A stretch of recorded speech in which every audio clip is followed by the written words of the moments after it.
What's up, gang? I am Richie, and this is the Flip Side with Richie Flip, my podcast where we talk about all things kind of related to someone like me, 50 or older, going through everything you could possibly think about going through in life. This is going to be a special podcast slash episode for me because I'm going to walk you through something. It was 9 years in the making to finally get done, and very proud of it. Kind of walk you through why I did it, when I did it, the inspiration behind it and where it's going to go from here. But let's get into it.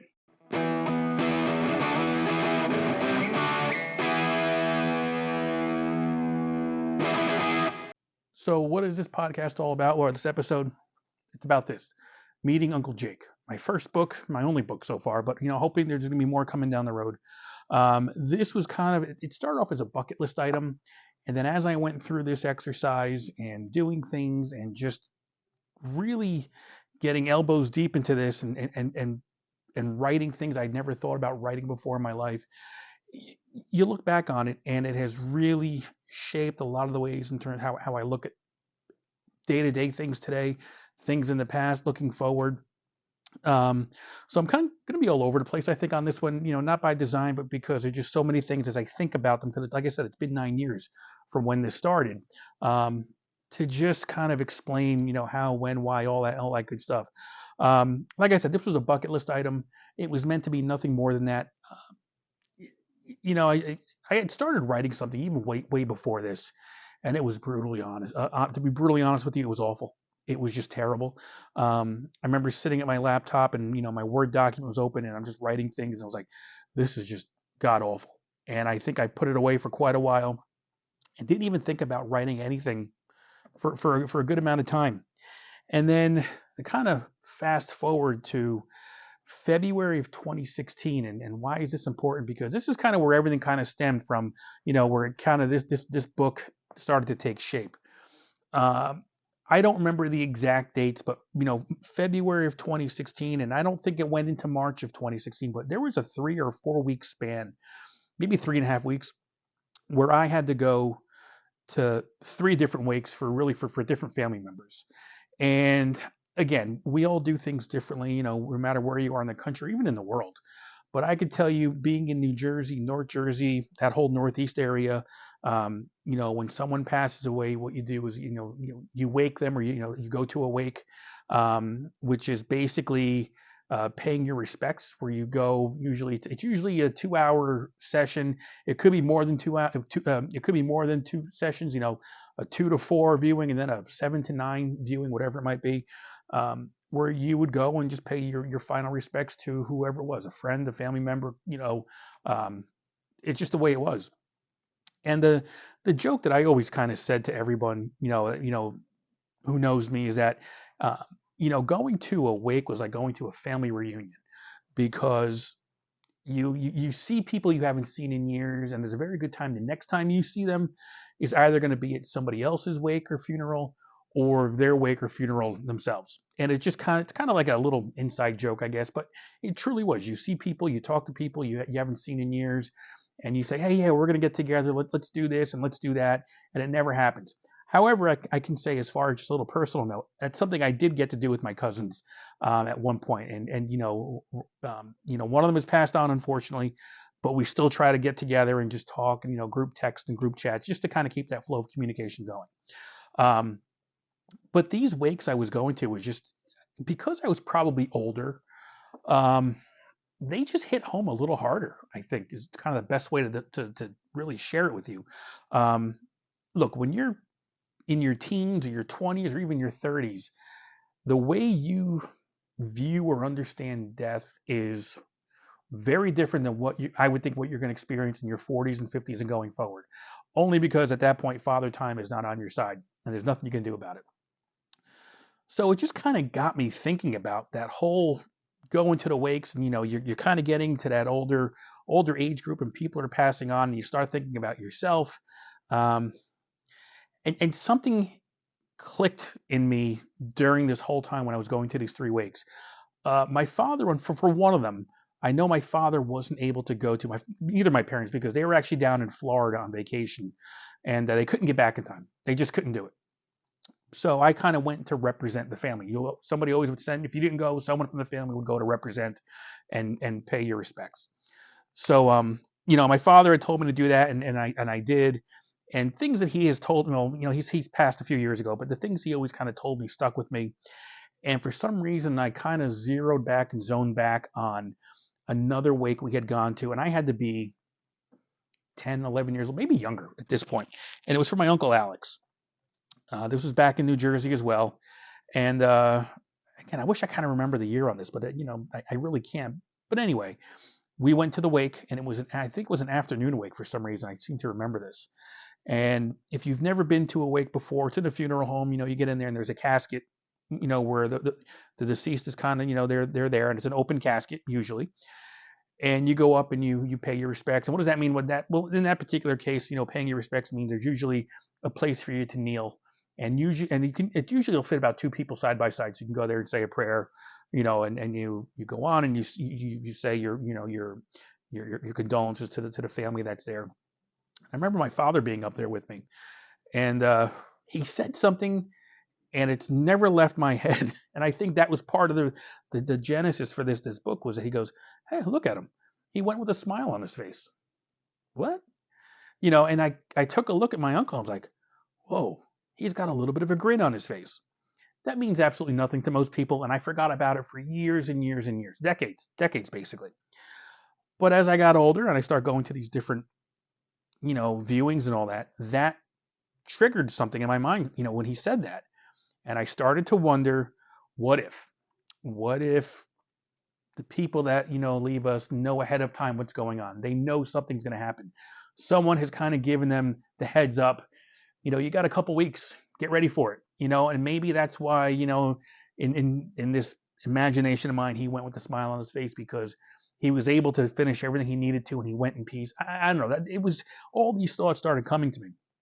And that was years ago, right? So over time, after these 3 weeks of going to these different viewings, I mean, again, you start thinking about things, and you almost obsessed with them in terms of how you're thinking about them. And oh my goodness, what happens when I go, and what's gonna, as you get older, that clock is ticking. And I kind of just channeled it into something as far as, hey, let's, dying, it is always going to be sad for somebody, but why not make it a little more interesting? And it's not necessarily what happens after death, but maybe what happens before it. If that makes any sense, maybe there's a way to prepare for it to make it a little bit easier for people. I don't know. And I just kind of went with this idea. And it was funny because, you start doing your research. Well, how do you write a book? And how do you do this? And well, you got to, develop your characters. You got to write these outlines, and you got to do this, and you got to do that. Beep, bop, bop, boop. I just sat down at my laptop and started typing. And it was just type, type, type, type. All right. Try to remember, okay, this is a person's name. Maybe jot it down, write it down, and then go from there. And that was how this book went from start to finish. I don't remember exactly when I started writing, but I guess it was maybe within that first year, I guess, because I do remember where I was typing out the beginning of it, and probably it was typing things out where I shouldn't have been typing them out, and maybe doing actual work, that sort of thing. But it just grew, and I started typing, started doing things, and this story started to take shape. So for meeting Uncle Jake, a lot of people, when I told people I was writing a book, well, what's it about? I didn't know. I still don't know what to tell people. I don't know how to explain it. It doesn't seem to fall into a category. And by all means, if you can put it into a category, do it. That'd be great. It could be self-help. It could be spiritual. It could be, fiction. It could be almost anything. It really kind of, because it hits a lot of different things. So unfortunately, and that's, shameless plug here, maybe not so shameless. It's on Amazon. You can buy a hard, a paperback copy of it. You can download it from an ebook from Amazon. But when I was putting it up there, it's like, well, give it some categories. And that was like almost the hardest part for me to do, was to put it into a category. So I did different things. So it was, spiritual, self-help, motivational, all the things I could think of, because at some point it does touch upon all that. So it was just kind of strange to have to actually start giving it this life, I guess. And it took me 9 years from the time, I guess, I started writing it to, I guess, last year, February of 25. is when it actually went live on Amazon, for people to see. And it just came in spurts. There's no other way to describe it. It wasn't like, I wasn't very structured in terms, okay, well, today I'm going to write and tomorrow I got to do this and then I'll write the next day. Uh, it came in huge chunks of just creativity, if you want to call it that. I would write something and it would stop. And then I seem to remember I knocked out about half of this book, or maybe even more, in about a 2-hour span where something clicked and I just sat down, typed, and off I went. So it definitely came in spurts. I wish would have been more, in a timely fashion, not less time, but that's how this seems to work. So, and I just went with it. And then unfortunately things happen. Life gets in the way. You can't do this, you can't do that. And then you got to start worrying about getting an editor. Are you going to publish it? And it got to the point where I was so turned off, I just stopped. The book was basically done. I had to go back and kind of, check a few things. But when you start running, price, well, someone's got to edit it, and it's going to be like 5 cents a word. It doesn't seem like a lot, but when it's 45,000 words, that adds up. So if you ever get a chance to read this book, in the forward of it, I have a huge thank you to my buddy Gary, who actually helped me with the editing. He seemed to really dig the book. So I kind of went that route, and he helped me. We got a lot done, and then it stopped again. And it was last year, early 25. I was like, this has to get done. This has to get done. I will do it myself. I will self-publish it myself. I'm going to publish it knowing that there's going to be maybe a couple train wrecks I didn't get to fix or change, or something's not going to be right. And that'll be that. And that was the motivation I needed to get this to the finish line. And I did. And it was amazing. It was, to say that I wrote a book, to say that I've got, and actually my cousin Michael did the artwork for me. I told him, here's what I need. And he's like, all right, cool. And we did it and we got it done. So, that was a fantastic help for me as well, because I just, I'm not a graphic guy. I don't know what I'm doing. So we were able to get that done. And for all the things we're talking about here, I'm going to try to get links to everyone's information down below, within, if depending where you're downloading this from, if there's a description there and you can pull some links and some names and things like that, I'm going to put it all down there for you so you guys can check it out, especially if you want to, buy the book, Amazon. Just saying, shameless plug. But will it lead to another book? I don't know. I'm hoping it does. It'd be great. But it's just very time consuming, and there's like a million things I want to do, and I just don't know how to get there. But as far as the book itself, I kind of went off on this huge tangent. I told you I would. But what this book is about, I kind of alluded to it a little bit before. We talk about life after death and what happens. I wanted to take it from the approach of what happens just before death. Is there something going on that we don't know about? Something that maybe, I don't want to say look forward to. It's not what I'm trying to say, but you get a heads up. You get an idea in terms of when your time might be up, how this is going to work. And I went with that approach. And meeting Uncle Jake, I changed the name around. In reality, it should say meeting Uncle Jack. Uncle Jack was really my father's uncle, so he would have been my great uncle. He passed in 62, I think. So I never got to see him. He passed about 11 years before. Yeah, I think it was 11 years before I was born. And Uncle Jack and my grandfather were 2 of 5 siblings in the family. And, the only time I got to really see anything with Uncle Jack was a handful of photos, black and white photos. And when I say a handful, I mean, think about it. You got your phone, you could take 100 pictures in an hour, right? Whatever. I mean, I don't think they took 100 pictures in a decade, some of these people. So anything I got to know about him was through my father, some of his stories. He was World War I think it was, as far as he got a Purple Heart in World War I. So all these little things kind of came to mind. And the pictures were the only thing I knew of him. So I kind of went with that, and what would Uncle Jack really be like today? And if you talk, so it was a way for me to kind of connect with him. There was no other way to do it, basically.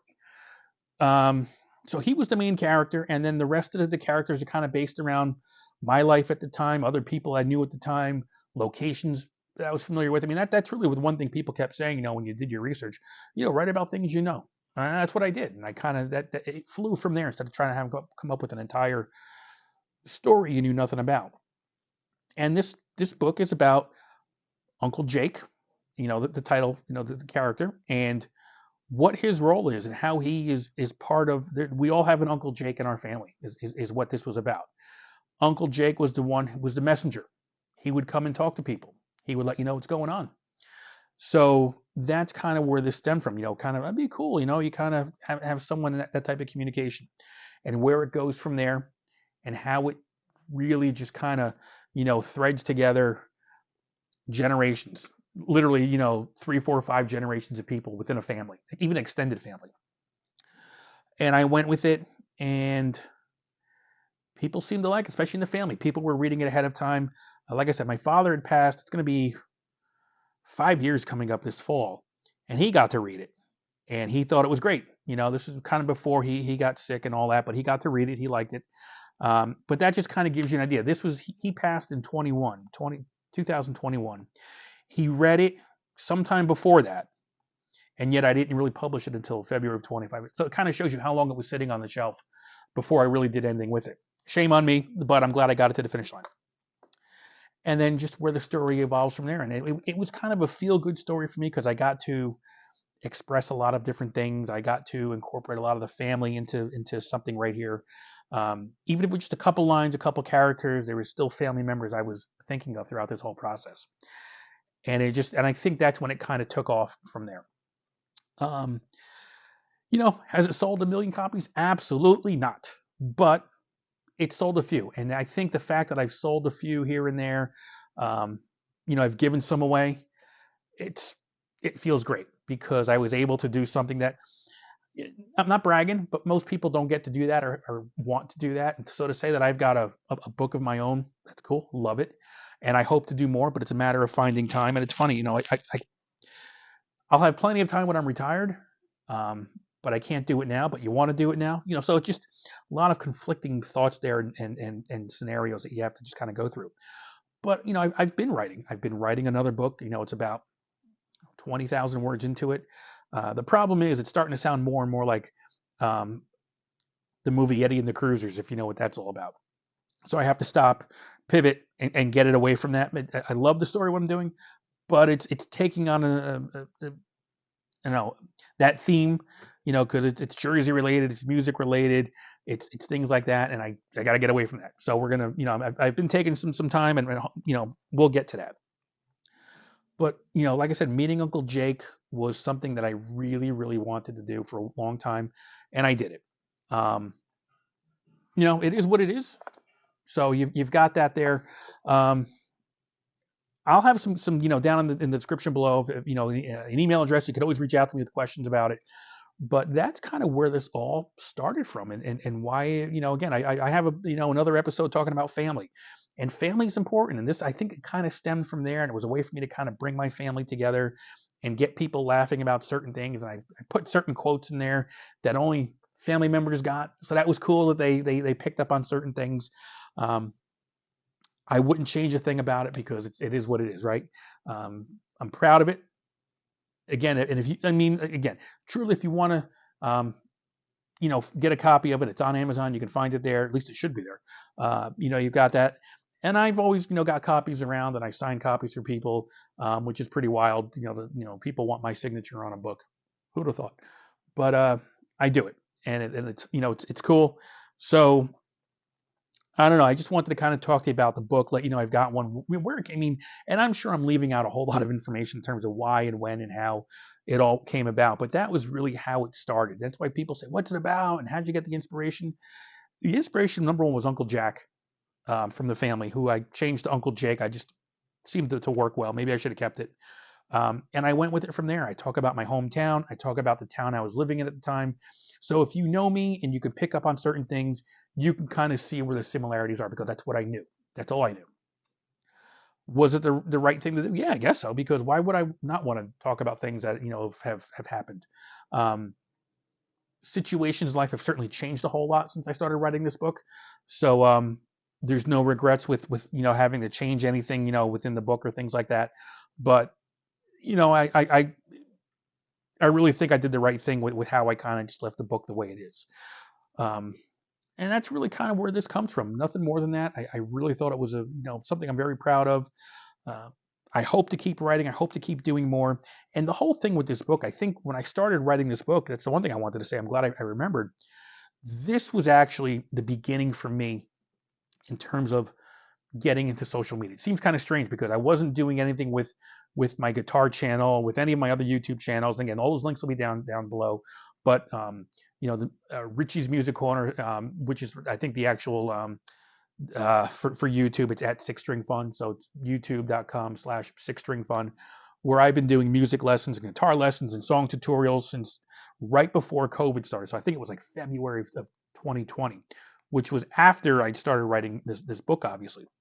But starting the book was really what kind of was that prime mover, that initial jump into social media platforms and just getting out there. Like if you go back and look at my first video for I forget, it was just like an intro to my guitar channel. I think I've watched it once since, and I just can't bring myself to do it. But I'm I'm not gonna bring it down. But it's like, hi, I'm Rich, and this is my guitar channel, and we're gonna learn how to play some stuff.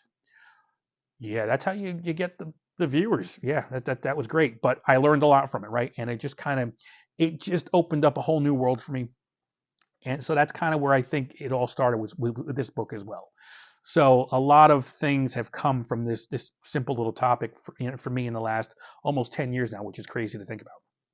So for everyone who's been along for the ride, I really do appreciate it.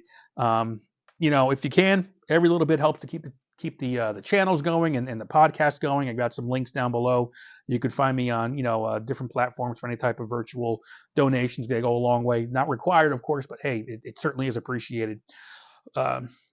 And we're gonna end it from here. This is a lot to talk about, and maybe one day we'll come back and talk more about it.